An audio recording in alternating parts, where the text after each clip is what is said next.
Hello everyone, Human Hard Drive here today with our first Electronics 210 lecture. If you don't remember, Electronics 210 is a more formalized digital electronics lecture series.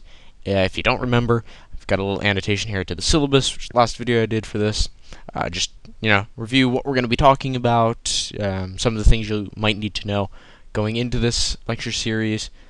And after you're done watching that, come on back here and we'll start the lecture. So, today we're going to be learning how to count in different bases, as the title says. Today we're going to be talking about counting in binary, very useful, octal, and hexadecimal, and then converting amongst the three. So, let's get started. Now, it's useful to remember that we count and do math in base 10, also known as decimal. So what is base 10? It's 1, 2, 3, 4, 10, 11, 12. We all know this. Now we denote base 10 as we denote all other bases with a little subscript and then the base. So this is so that we know this number is in fact 12 in base 10 and not 12 in hexadecimal or 12 in octal. Now, at some point in your academic career, probably like 5th or 6th grade, you were asked to take a number like, say, 5,322 and then write it in an expanded form. So you probably did something like this: 5 times 1,000 plus 3 times 100 plus 2 times 10, that should be a plus 10, plus 2 times 1. And when that was all added up, you got 5,322. Now, you could write this a slightly different way by condensing these to all just powers of 10 in descending order of powers. So 2 times 10 to the first plus 2 times 10 to the 0. And that still gives you 5,322. However, each of the exponents, each of the powers of 10, have to do with the position that the number falls in the actual number. So this is 2 is the 0th digit, and 5 is the 3rd digit. So this is the most significant digit, and this is the least significant digit. The most significant digit having the highest power, and the least significant digit having the lowest power. So using this expanded notation, we can better understand how to convert from binary, or from decimal, into all of the other bases, and from all those other bases back to decimal. So let's go ahead and just start with binary, which is probably the one you are most familiar with, base 2. So let's start with a binary number. Let's take 1, 0, 0, 1, 0, 0, 1, 0. That's in base 2. And let's convert that to decimal. Now, to start, I will write the position values above the numbers. And there we go. So this is 1 times 2 to the 7th plus 0 times 2 to the 6th plus 0 times 2 to the 5th plus 1 times 2 to the 4th plus 0 times 2 to the 3rd plus 0 times 2 squared plus 1 times 2 to the 1st plus 0 times 2 to the 0. There we go. And if you add those all up, you should get 146 base 10. And obviously you can ignore all the ones that are 0 times the number, because those are just 0. So, what's going on? We multiply the base, which is base 2, by, or we don't multiply it, we raise it to its position power. So, 2 to the 7th has a value 1. So 1 times 2 to the 7th, 1 times 2 to the 4th, 1 times 2 to the 1st. Exactly like we did for decimal. The only difference is we changed the base power. See, this was base 10, and the base of all the exponents was 10, and then we're in base 2, and all the bases of the exponents are 2. See, that's why we call them bases. See, everything works, everything makes sense, it's all thought out very logically. So, this is an 8-bit, I'll write this up here, 8-bit binary number, which is, as most of you know, probably 1 bit. Not 1 bit, 1 byte. And half a byte, 4 bits, is 1 nibble. because computer scientists and computer engineers are very funny. Now, this, like I said, is an 8-bit, 1-byte number. For the homework, which I will discuss a little bit more later, and for this video, the largest thing we're going to be talking about is 1 byte. Now, the largest number you can represent in binary, and I like using binary as an intermediary, as you'll see later in the lecture. Let's say you have n bits, then the max value you can get from n bits is 2 to the n minus 1. So for 2 to the 8th bits minus 1, you can get 255 as a max value in base 10. So all the numbers we're going to be dealing with are less than 255 base 10. So if you're doing work and you get something which is greater than 255, you've probably done something wrong. So just keep that in mind. So that's converting from binary to decimal. If you want to convert back from decimal to binary, it's very easy. So let's take the number, say 37 in base 10.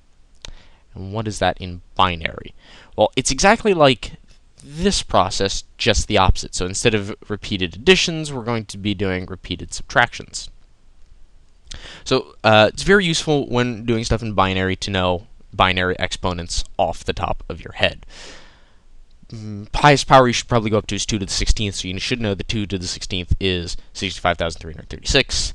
2 to the 10th is 1,024. 2 to the 8th is 256. 2 to the 4th is 16th. You should know all of those because it makes doing the math a lot easier, especially in your head, because you should be able to do a lot of this in your head. So remember, largest value we're going to be doing is 8 bits. So let's start with the 7th bit of an 8-bit series. 2 to the 7th is 128. Now we check, is the number we want to convert, 37, bigger than 128? No, so it's a 0. Move down to the next most powerful bit, 2 to the 6th, which is 64. Is 37 bigger than 64? No, it's a 0. 2 to the 5th, is 37 bigger than 2 to the 5th? 32. It is, so that's a 1.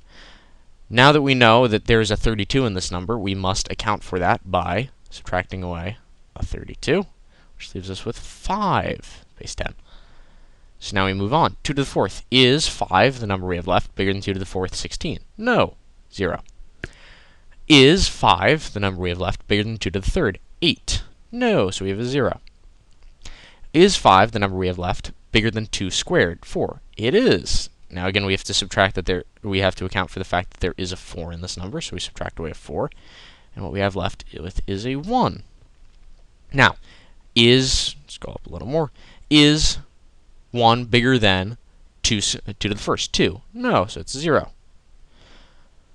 Last one, is 1 greater than or equal to 2 to the 0th? 1. It is 1, and we account for that 1 by subtracting it away, and what we're left with is 0. So after a successful conversion, what you should have left is 0 if you're doing the subtraction, and this is the binary number we have. So if you do what we did above, to convert from binary to decimal, you should get 37. So it's exactly the same process, just in reverse. You just take out smaller and smaller chunks as you take out smaller and smaller chunks. So we started with 32, and then we had a 5 left, and then we had to find a number that went into 5, 4, and then we kept going. So you can do this all the way up to 255 for an 8-bit number. So remember that 255 is the max value we're going to be working with. So that's binary. Let's move on to octal, base 8. Octal, not as used anymore as it once was, but it's still good to know to be able to do the conversions and help you think in different bases. So let's take the number 137 in base 8, and let's convert that to decimal. So that's 1 times, give the position values again, 0, 1, 2. 1 times 8 squared plus 3 times 8 to the 1st plus 7 times 8 to the 0th is, check my math, 95 base 10.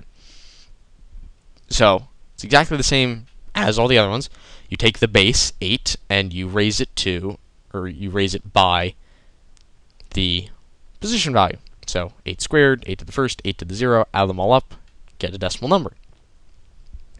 let's do something slightly trickier. Let's take a decimal number, 84, and convert it to octal. So what is this in octal? Well, you could start doing what we did with decimal, or not decimal, binary. So you look at 84, and you try and find a power that fits into this. However, advantage to binary is that you only have two possibilities. You only have two possibilities, 0 and 1. Octal, you have 0 through 7. So you have to find a multiple of a power of 8 which fits into this. It makes it a lot trickier, and you've got to do a lot more thinking. Which is why what I like to do is use binary as an intermediary, because it's very easy to go from binary to octal, as you will see. So let's start by converting this to binary. So 84, we can skip 128, and we can skip, well, no, we can't skip 64. So we put in a 64, subtract out a 64, which leaves us with 20. Ignore 32, which brings us to 16. Take out a 16. 4, ignore the 8. 4, 0, 0, 1, 2, 3, 4, 5, 6, 7, 8. Check that I did that right. I did. That's base 2. And I subtract away the 4. What we're left with is 0, so that means it's a successful conversion. Yay. Okay. We now have a binary number. How do we get this into octal? Well, remember what I said about a max value. What is the max value any digit can be in an octal number? 7. Just like what is the max number any digit can be in binary? 1. And what is the max value any digit can be in a decimal number? I didn't show it here, but it's 9. It's 1 minus, it's the base minus 1. So we can represent 0 through 7 using n equals 3 bits, because 2 to the 3 minus 1 equals 7. So what we do is, starting with the least significant bit, I'll erase the, no, now I gotta erase the 0. There we go. Move this 2 over a bit. So what I'm going to do is use red to highlight chunks of 3. So starting from the least significant bit, we're going to move over 3. So that's one chunk. We're going to highlight another 3. And I'm getting slightly slanted. There's another 3, and then we only have 2 here, but that's fine, because as long as it's 3 or less, you're fine. So 3, 3, 2, because 3 doesn't go into 8 evenly. That's fine. So what is 100 in decimal? That is 4. 010 is 2, and 01 is just 1. So if we concatenate all those together, what you get is 124 in base 8. So this is a much quicker way to go from a decimal number into an octal number by using binary as an intermediary. And you'll see as we move on to another base how this is very useful. And of course, doing this in reverse is just as easy. So we can take 137, base 8, and if we start from the least significant bit, 7 is 111. I'm going to probably regret doing it backwards, but okay. 3 is 011, and 1 is 001. But remember, this is 8 bits, so we just lose the highest bit, which is a 0. And I'm going to cut this and scoot it over like so in base 2. And then if you convert this from binary to decimal, this is an extremely roundabout way, as I showed you at the beginning. It's much easier to just do it this way, but showing how you can do it in reverse, you can take this and then convert it to decimal, which we know gives us 95, because it's 64 plus 16, 8, 4, 2, 1, which is 95. Not in base 5, in base 10. There we go. And so that's octal. So demonstrating how you go from, again, a different base base 8 to decimal, but also using binary as an intermediary to go from decimal to another base, octal. And again, using binary as an intermediary is going to prove quite useful when we move on to my pen malfunctioning. Come on. There we go. Hexadecimal, which is base 16. Wow, that was quite a curly. There we go. Okay, base 16. Now, how can we have a base 16 if we can only go up, if we can't go up to 10? Because 10 would mean we have another digit. Well, it's quite simple. You go 8 or dot dot dot comma 8 9 A B C all the way up to F, and then you have another digit. So this gives you 0 through F is base 16. So it's useful now for you to remember that A has a decimal value of 10 and F has a decimal value of 15. And this is all base 16. So it's useful to have all these in your head. So let's take the binary, or not the binary, the hexadecimal number F, which is base 16, and we'll convert it to decimal. This is F times 16, and I'll write in the positions, 16 to the first plus F times 16 to 0, which is 15 times 16 to the first plus 15 times 10 to the 0, which gives you 255 base 10. Okay, so remember, it's exactly the same as converting from the base to decimal as all the other ones. You have the base, 16, and then you have the exponent, which is the position value. Very, very straightforward. Okay, now let's talk about converting. Let's do this. We'll take another hexadecimal value, and let's convert it to base 8. Now, remember what I said. Binary is an excellent intermediary, so we'll convert this to base 2 first. Now, if you see, this is a 1 byte value because its max value is, we've already used the max value for both digits, F, and we've gotten 255.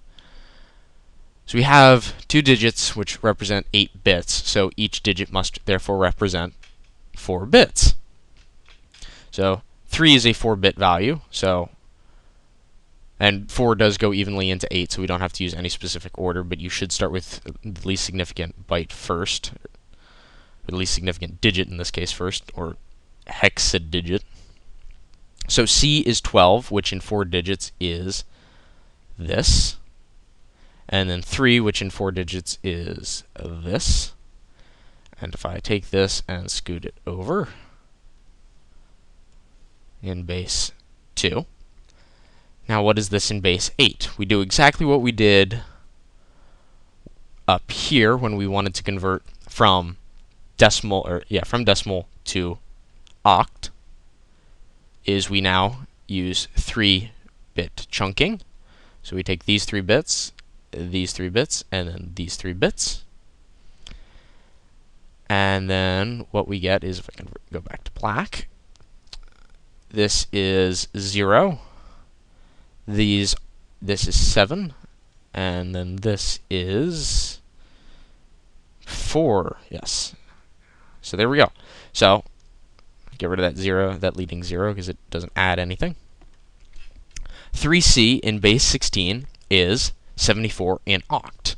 And then if we go from the decimal, which we convert down here, 0 times 2 to the 7th. I'll put this on an actual line so everything looks nice and organized. 0 times 2 to the 7th plus 0 times 2 to the 6th plus 1 times 2 to the 5th plus 1 times 2 to the 4th plus 1 times 2 to the 3rd. Yes. 0, 1, 2. Plus 1 times 2 squared plus 0 times 2 to the 1st plus 0 times 2 to the 0. And if we add that all up, we get 60 in base 10. So there we go. So this was pretty much the full question I could ask you, is go from hexadecimal to octal to binary to back to decimal. So this little problem here demonstrates everything we'd want to know. So you can use binary as the intermediary, the expanded notation of binary to get to decimal, and again using the intermediary binary to go from any base to any other base. So this was learning to count in different bases. So this is pretty much everything that's going to be on this subject's homework. So I might as well talk about the homework now. Homework is going to be in a link in the description. It's going to be 5 problems, going to be everything we just covered here, not going to ask you anything extra. This was fairly straightforward. Remember that the max value you can get in a decimal is going to be 255. That's an 8-bit binary value. It's a 2-bit or a 2-digit hexadecimal value, as we've seen here. And I think a 3-digit oct value is only going to go up to 255. So should be fairly straightforward. There will be a worked solution in the next video, but I think that is it for this lecture. So I'm Human Hard Drive. Thanks for watching.